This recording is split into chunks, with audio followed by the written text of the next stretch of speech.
Un domingo más vamos a comenzar nuestra escuela dominical y vamos a orar al Señor. Estarnos delante de Él. Oremos. Gracias, Señor, por un día más.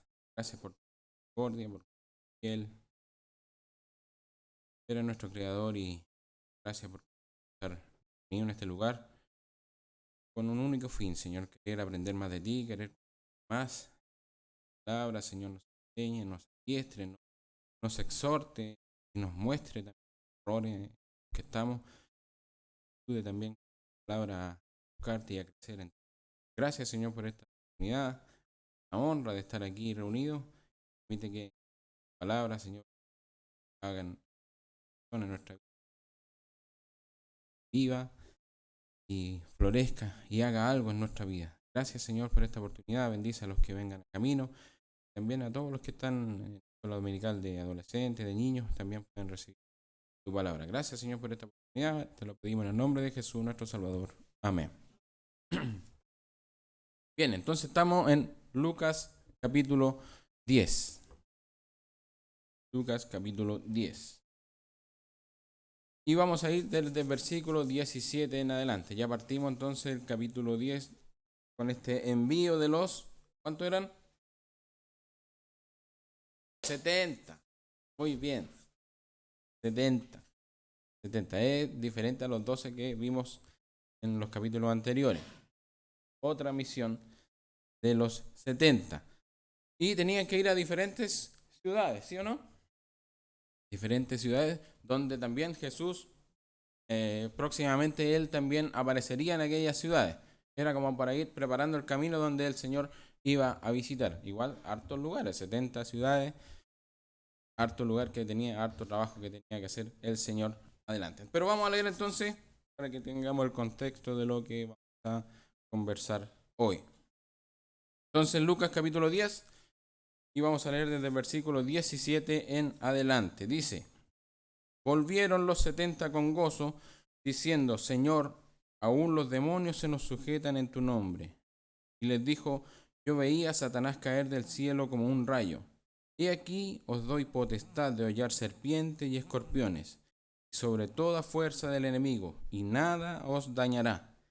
Pero no os regocijéis que los espíritus se os sujetan, sino regocijaos de que vuestros nombres están escritos en los cielos. En aquella misma hora Jesús se regocijó en el Espíritu, dijo: Yo te alabo, oh Padre, Señor del cielo y de la tierra, porque escondiste estas cosas de los sabios y entendidos y las has revelado a los niños. Sí, Padre, porque así te agradó. Todas las cosas me fueron entregadas por mi Padre, y nadie conoce quién es el Hijo sino el Padre, ni quién es el Padre sino el Hijo, y aquel a quien el Hijo lo quiere revelar.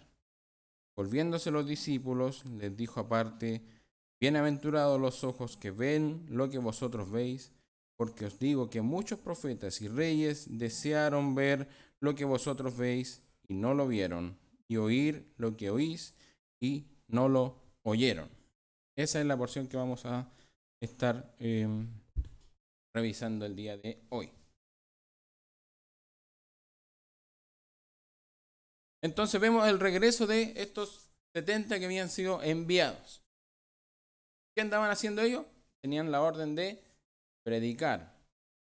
Predicar. ¿Cómo era? Vimos la semana pasada, ellos tenían que anunciar que se ha acercado el reino de Dios. Que era predicar, evangelizar, llevar la palabra de Dios con el mensaje que Jesús les ha dado. Y ellos obedecieron. Vemos que la obediencia trae algo. Y lo vemos en el versículo 17 donde dice: Volvieron los 70, ¿cómo? Volvieron con gozo. Con gozo. Entonces vamos a ver lo que es verdadero gozo del creyente. ¿Y por qué tenían gozo? Vamos a ver, dice, diciendo: Señor, aún los demonios se nos sujetan en tu nombre. Ya sabemos que son los demonios, ¿no es cierto?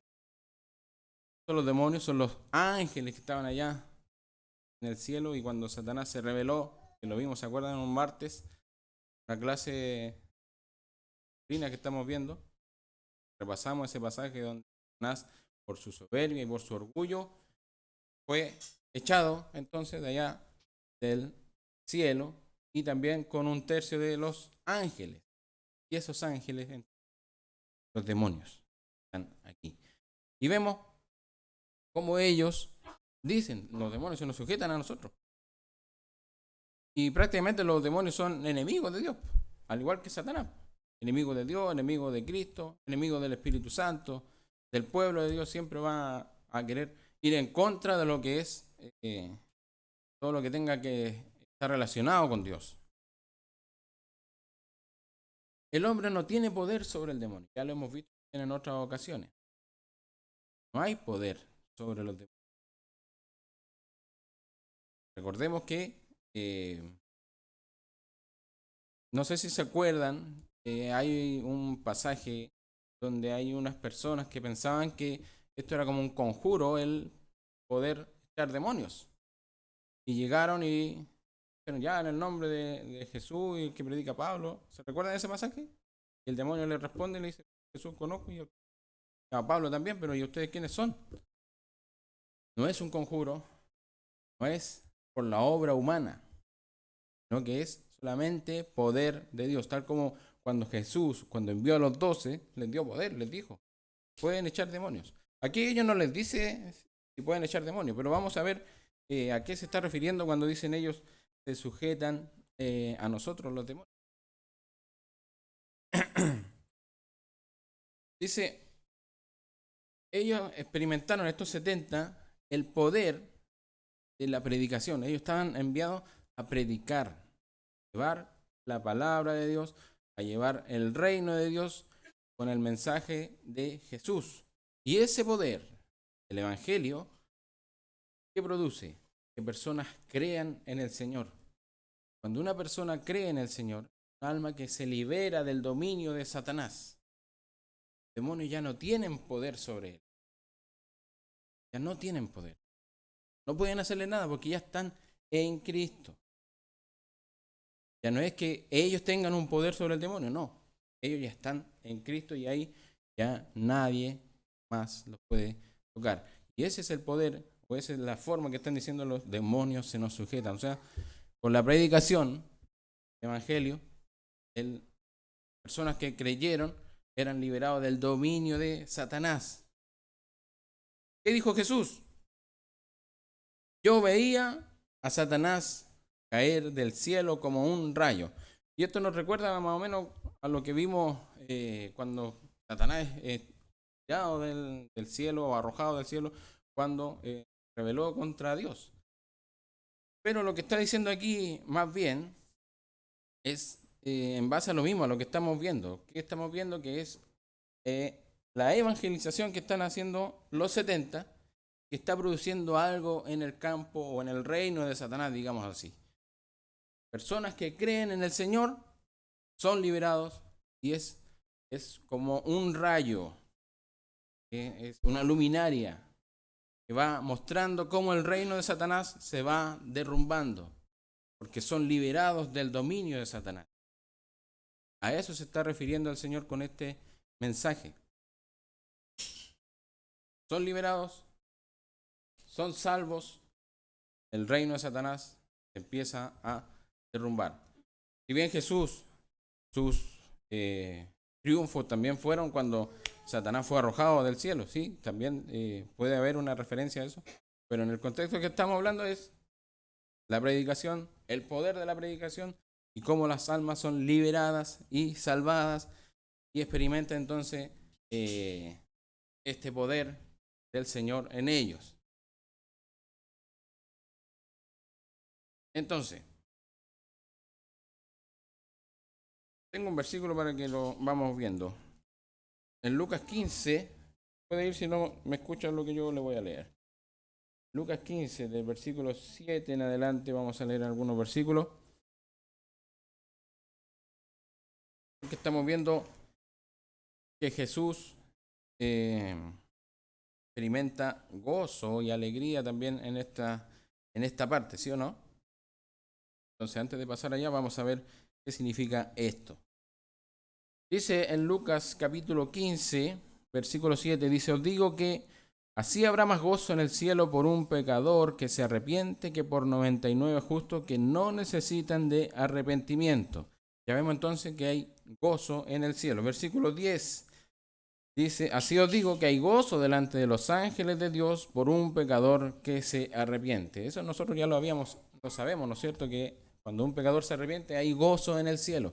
¿Qué significa esto? Que lo que está ocurriendo aquí, el Evangelio, está salvando vidas y hay gozo en el cielo, hay gloria en el cielo porque el reino de Satanás está perdiendo su dominio. Bien.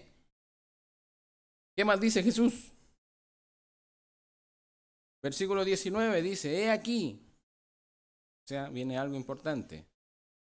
Escuchen. Os doy potestad. ¿Quién está dando entonces la autoridad para lo que los discípulos estaban diciendo? Señor, ni los demonios se nos sujetan, o los demonios se nos sujetan en tu nombre. ¿Quién dio esa autoridad? El Señor mismo. El Señor mismo. Ahí lo está diciendo. He aquí, os doy potestad de hollar serpientes y escorpiones. Las serpientes y escorpiones. ¿Tienen que ver las serpientes y los escorpiones? Obviamente está hablando metafóricamente de lo que se refiere al reino de Satanás. Podemos verlo en algunos otros pasajes. Se refiere al reino de Satanás o al gobierno de Satanás, refiriéndose acerca de escorpiones, de serpientes. Serpiente antigua. ¿Recuerda algún pasaje que habla de la serpiente antigua? Va a ser lanzado. A eso se está refiriendo. Entonces, Jesús le está dando, dice, yo os doy potestad sobre ellos, sobre el poder del maligno. Ellos son dominados o gobernados por el Señor. Él va a dar el poder para que nosotros podamos estar sobre ellos. De hollar serpientes y escorpiones y sobre toda fuerza del enemigo y nada os dañará. Ese es un bonito versículo, una bonita promesa que tenemos los que creemos en el Señor, porque no tan solo es para estos 70. Bien, está conversando con ellos, pero también está ampliando esto porque es para todo aquel que cree en el Señor. ¿Sí o no? Entonces,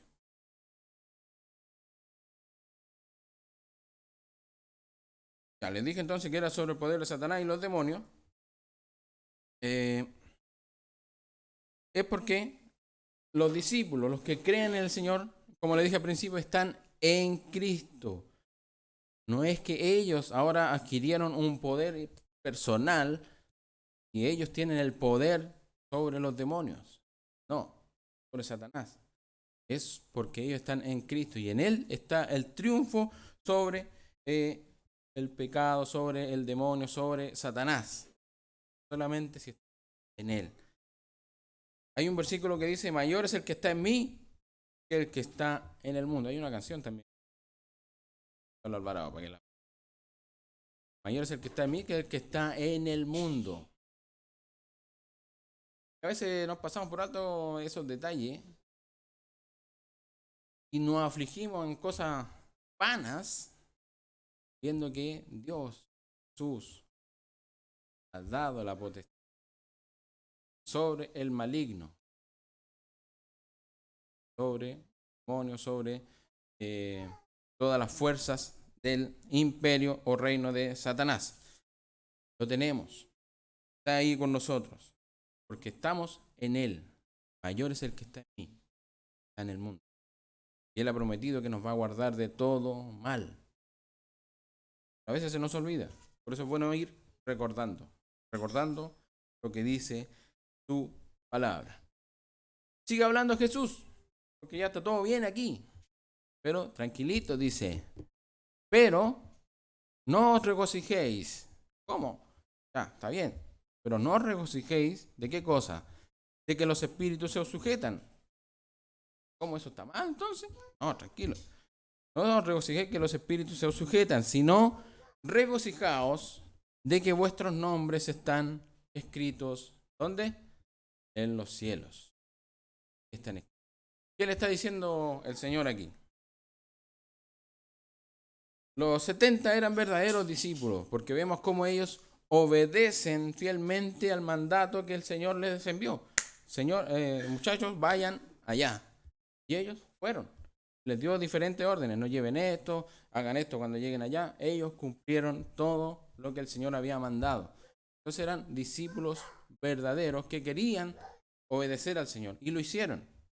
Por eso el Señor también se alegra con ellos y les dice, bueno, yo les di el poder para estar sobre el enemigo. La predicación salva al que está perdido, al alma que está perdida, que está en el dominio de Satanás. Y esos son regocijos que son terrenales, digámoslo así, porque estamos en esta vida, son los que ocurren en esta vida. Pero dice, hay un gozo mayor. Y el gozo mayor es que tu nombre está escrito en el libro de la vida. Entonces hay un doble gozo, podemos decir así, porque tenemos el gozo de estar acá, trabajar en el reino de Dios, rescatar almas que están en el dominio de Satanás, y eso es una alegría. Ya vimos cómo Dios, los ángeles, se alegran cuando un pecador se arrepiente. Cuando un pecador se arrepiente, hay gozo. Y también para nosotros. Cuando vemos que alguien conoce al Señor, que recibe al Señor, que decide seguir a Cristo, también nos alegra. ¿Qué nos alegra cuando alguien decide seguir a Cristo? Es un gozo, es una alegría. Pero la mayor alegría es que también esa persona ahora también tiene su nombre escrito en el libro de la vida. No va a ser borrado. A veces hay congregaciones que se enfocan solamente en eso, en las cosas que ocurren terrenalmente. Pero el gozo mayor, aquí lo dice el Señor, ya, dice, no regocijéis de que los espíritus se sujetan, no regocijaos que vuestros nombres están escritos en los cielos. Qué gozo, alegría es eso, no sé si será para usted. Porque ese conocimiento supera cualquier otro gozo. A veces nos afligimos por cosas tan pequeñas, tan triviales. Y paramos a lo que significa el nombre Eso debería apaciguar cualquier angustia, apaciguar cualquier tristeza. Debería llenarnos de gozo el saber de que nombres escritos. Sí, debería causar preocupación. Nombres no están. No están allá. Aparte de ahí están escritos en polvo. Bueno, sigamos. ¿Qué pasó entonces? Vimos cómo los discípulos llegaron gozosos, pero también vamos a ver qué pasó con el Señor. Dice, en aquella misma hora, o sea, en el mismo momento en que estaban ellos compartiendo, estaban ahí conversando estas cosas con gozo, con alegría, comentando con Jesús lo que había ocurrido en esta visita a las ciudades. Dice, en aquella misma hora Jesús se regocijó en el Espíritu y dijo, ya vemos, o mejor dicho, este es el pasaje donde se habla de que Jesús se regocijó. La mayor parte de la historia de Jesús no habla de que él ande regocijado. Más bien se habla de él, del varón de dolores. Cuando estuvo en Getsemaní, estaba ahí con mucha angustia, mucha tristeza. Y no hay versículo que diga Jesús estaba riendo o algo, sino que hay versículos que dicen, oh. Pero este versículo habla de que Jesús se regocijó, se alegró. Se alegró en el Espíritu, o sea, en la armonía que hay entre Él, el Espíritu y el Padre. ¿Qué está ocurriendo aquí? Y dijo, yo te alabo, oh Padre. Aquí hay un detalle. Jesús se alegró. ¿Qué es lo que hizo? Oró al Señor. Una oración. Yo te alabo, oh Padre, Señor del cielo y de la tierra. Y aquí también hay otro detalle. Él le dice, oh Padre. ¿Se recuerdan que los fariseos tenían un detalle con esto cuando Jesús decía que no, porque él lo llama Padre a Dios? ¿Se recuerda eso? Mire, vamos a Juan, capítulo 5, versículo 18.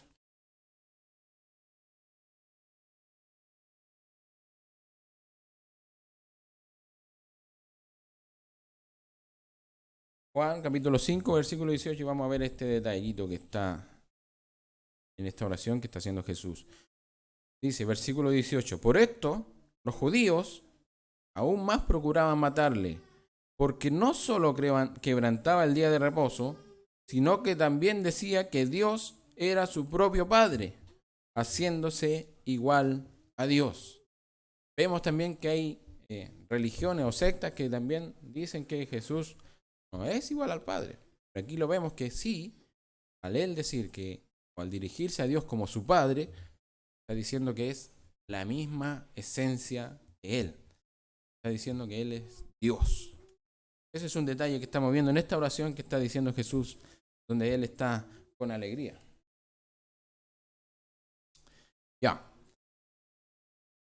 Oh Padre, Señor del cielo y de la tierra, ¿por qué? ¿Qué pasó? Dice, escondiste estas cosas de los sabios y entendidos y las has revelado a los niños. ¿Cuáles son estas cosas? La revelación de todo lo relacionado con Jesús, lo que está ocurriendo en este momento. Es la confirmación de todo lo que fue anunciado en el Antiguo Testamento. Entonces estas cosas están siendo reveladas a estos discípulos, a los que están creyendo en Él. Entonces, porque escondiste estas cosas de los sabios entendidos y las has revelado a los niños. A los niños. Ya hemos visto cuando hablamos de niños es porque tienen la incapacidad de... cuando vemos un niño, él no ha tenido estudios, él tiene cosas de decir, oye, yo hice esto y todo esto, porque tiene muy poquita edad. A eso se refiere, a ese espíritu de reconocerse incapaz de conocer a Dios. Cuando uno busca al Señor con esa humildad, decir, Señor, no tengo medios para llegar a ti. A esa persona Dios revela su palabra y su evangelio. Aquí lo estamos viendo, Jesús se está alegrando porque eso está ocurriendo aquí. Dios está revelando a ellos este misterio. No todos entienden.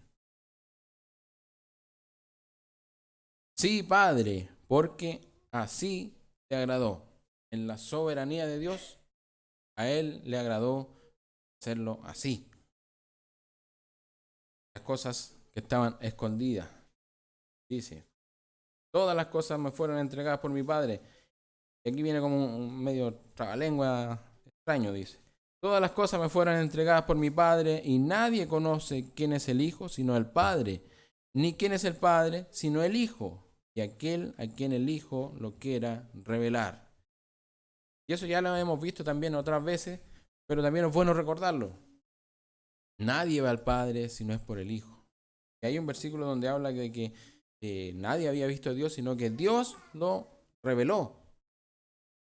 No sabríamos nada de Dios si Dios no se hubiera acercado al hombre. Dios no hubiera dicho, yo soy el Creador. Desde el principio hasta ahora. Entonces, Dios siempre se muestra. Dios siempre es el que se acerca hacia el hombre. Y este conocimiento, esta revelación, entonces, Dios la revela a quien Él quiere. Ese ya es un misterio que no está en nuestras manos. No está en nuestro estudio. Por eso dice, escondiste estas cosas de los sabios y entendidos. No se trata de que no estudiemos, de que no sepamos, de que no conozcamos ni no nos eduquemos. Está diciendo eso. Sino que recordemos que aquí había una élite que estaba conformada por fariseos, por escribas. Ellos dominaban la ley y se suponía que estaban en completa relación con Dios porque ellos estaban siguiendo, según ellos, perfectamente la ley. Pero a ellos no fue revelado el Evangelio, sino a otras personas. a otras personas que no tenían tales conocimientos como ellos. Pero sí recibieron esta revelación, entendieron que esta revelación implicó que también ellos siguieran y quisieran conocer más. Lo mismo que nos pasa a nosotros. Cuando llegamos al Señor no conocemos tanto de Él, pero ya tenemos la revelación principal. Saber de que por fe en Jesús tenemos salvación. Por fe en Jesús tenemos vida eterna. Somos rescatados del infierno.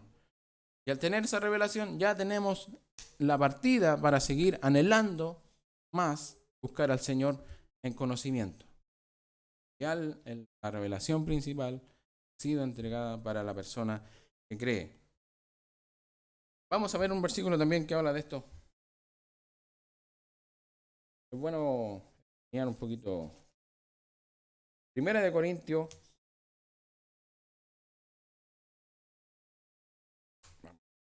Uno.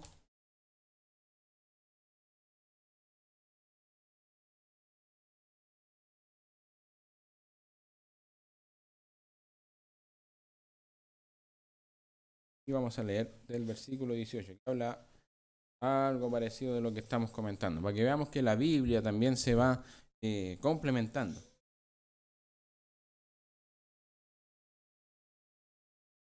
Ya, versículo 18 dice, 1 Corintios 1, versículo 18 dice, porque la palabra de la cruz es locura a los que se pierden, pero a los que se salvan, esto es a nosotros, es poder de Dios.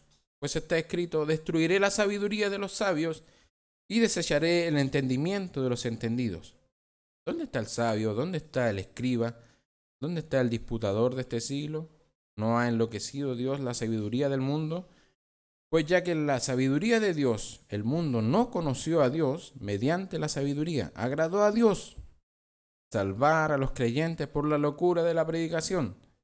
¿Se da cuenta que se va confirmando todo lo que estamos leyendo ya? Porque los judíos piden señal y los griegos buscan sabiduría, pero nosotros predicamos a Cristo crucificado, para los judíos ciertamente tropezadero y para los gentiles locura, mas para los llamados así judíos como griegos, Cristo, poder de Dios y sabiduría de Dios. Entonces, no está en la sabiduría del mundo el encontrar a Dios, sino que depende de Dios, depende del Hijo, depende de a quien Él lo quiera revelar. Digamos, versículo 23. Y volviéndose a los discípulos les dijo aparte, bienaventurados los ojos que ven lo que vosotros veis, porque os digo que muchos profetas y reyes desearon ver lo que vosotros veis y no lo vieron, y oír lo que oís y no lo oyeron. Jesús ya conocemos que ha dado mucha bienaventuranza y esta vez no es la ocasión en que no lo diga. Está diciendo que hay gozo y alegría, pero ahora está diciendo bienaventurados. O sea, sigan con este gozo máximo. Los ojos que ven lo que vosotros veis. Y por misericordia también esta bienaventuranza también alcanza para nosotros, porque nosotros también podemos ver o entender lo que está ocurriendo aquí. ¿Qué está ocurriendo? Está el Evangelio predicándose. Está el Evangelio propagándose. Es el principio. Y a nosotros también ha llegado, y nosotros también somos mensajeros de lo que es la palabra de Dios. Entonces también para nosotros esta bienaventuranza no es tan solo para ellos que están viendo físicamente al Señor, sino que todo lo que está ocurriendo aquí, el mensaje, las sanidades, todo lo que está ocurriendo, la propagación del Evangelio también nos alcanza a nosotros. Y también esto quiero compartirlo en un versículo. En Primera de Pedro. Ese a mí me cuesta encontrarlo, por eso lo marqué. Siempre se me pierde Primera de Pedro. Primera de Pedro, capítulo 1.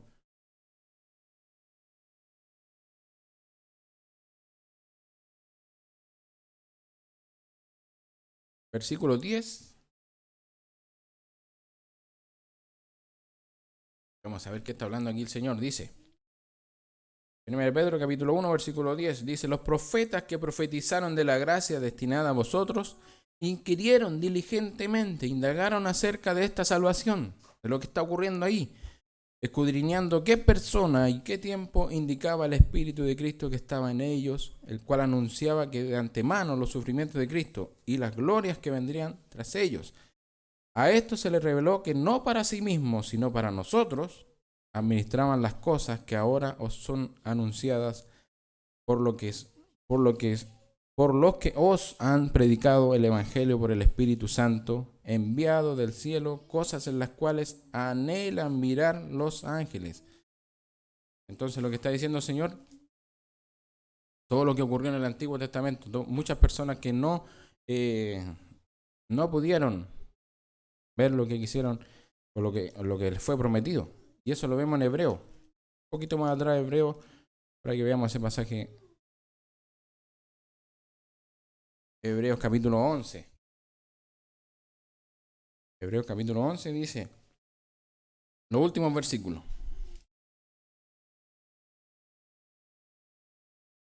Ya sabemos que el capítulo 11 habla de todos los personajes que hubieran en el Antiguo Testamento. Grandes personajes. Estamos hablando de Moisés, estamos hablando de Isaías, etc. Grandes personajes. Y vemos qué dice. Versículo 39. Y todos estos, aunque alcanzaron buen testimonio mediante la fe, no recibieron lo prometido, proveyendo Dios alguna cosa mejor para nosotros, para que no fuesen ellos perfeccionados aparte de nosotros. Entonces la revelación principal que está diciendo aquí en Lucas, dice, porque os digo que muchos profetas y reyes desearon ver lo que vosotros veis y no lo vieron, y oír lo que oís y no lo oyeron. Que vieron la confirmación entonces de todo lo que estaba profetizado, cómo iba el hombre a ser redimido delante de Dios, cómo iba a ser solucionado el tema del pecado con relación a Dios. Todo esto está siendo confirmado y está siendo revelado a estas personas, a estos 70 y a todos los que después siguieron al Señor. Entonces vemos cómo ellos se alegran, los discípulos se alegran. Vemos cómo Jesús se alegra, que hay una obediencia. Entonces yo, cuando estudiaba esto, yo también tenemos una misión. También Dios nos ha llamado no para estar aquí sentados, escuchar y después nos vamos a la casa y seguimos como estamos. Tenemos una misión. ¿Cuál es nuestra misión? Evangelizar, discipular. Tenemos campañas. Por eso las campañas no son inventadas porque, a ver, ¿qué podemos hacer? Hagamos uno por uno. No. Todo está basado en lo que tenemos que aprender. Uno por uno significa ora por alguien. Pídele al Señor que te dé la oportunidad de hablar de Cristo. A veces nos quedamos callados. A veces nosotros tomamos la determinación, no, que el Señor no creo que me mande. Cualquier oportunidad que tengamos, hablemos, Señor. Ese es nuestro trabajo. Y eso va a producir en nosotros un verdadero gozo. Eso va a permitir que nosotros no nos enfoquemos en las cosas triviales de nuestra vida, que a veces nos angustian porque si las empezamos a ver, no empezamos a ver lo principal. Lo principal es que estamos llamados a evangelizar, a llevar la palabra de Dios, tal como estos 70, y que produjeron también en el Señor un gozo. ¿Cómo está nuestro trabajo delante del Señor? ¿Lo estamos agradando? ¿Estamos provocando gozo en Él? ¿Que Él se alegre de nosotros, de lo que estamos haciendo? ¿Cómo lo estamos haciendo? ¿Con la intención que lo estamos haciendo? En eso medité yo. Creo que también lo comparto con ustedes para que también puedan meditar en esto y pensar, decir, ¿cómo está mi caminar con el Señor? ¿Estoy obedeciendo? Estos 70 obedecieron y produjeron gozo, tanto en ellos como en el Señor. Y a veces nosotros anhelamos y pedimos cosas al Señor y no son las cosas que a lo mejor que realmente necesitamos. Lo que necesitamos es la dirección del Señor. Lo que necesitamos es la comunión con el Señor. Y lo demás se añade. Así que nuestra visión de vida sea el servir al Señor, trabajar para Él, el llevar el mensaje. Vimos la semana pasada, la mies, mucha. O sea, siempre va a haber trabajo, siempre va a haber a quien predicar el evangelio. No es que, no, ya estamos listos. No, siempre va a haber, porque son pocos los obreros. Bueno, eso quería meditar. No sé. Estamos bien en la hora. Esa quería compartir con ustedes, hermanos. No sé si tienen alguna pregunta.